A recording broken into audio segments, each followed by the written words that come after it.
Bey Allah'ım, bellelerimi öz penağında sakla. Çünkü sen yaratıcısın. Bu alemi, yaltı cahanı yaradan sensin Allah'ım. Ehli Muhammed ümmetine, mümin Müslümanlara, Türkmen halkına, her bir benliğine, ak yoluma ayan et.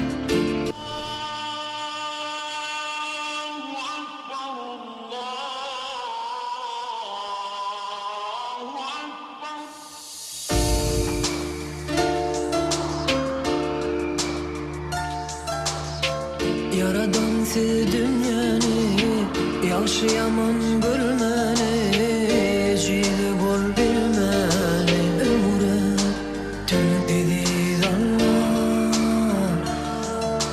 Akıl verdin kim fikri, kimsiz ömürler nedir? Sana yüzünün şükür, mehrem el şükür Allah.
Yanlılık gelen günü, düşmanın gülen günü, yetiş el gavi Allah.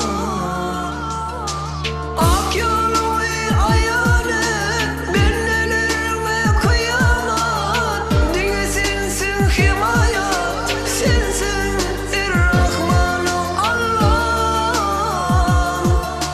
Gora gora her bir karada,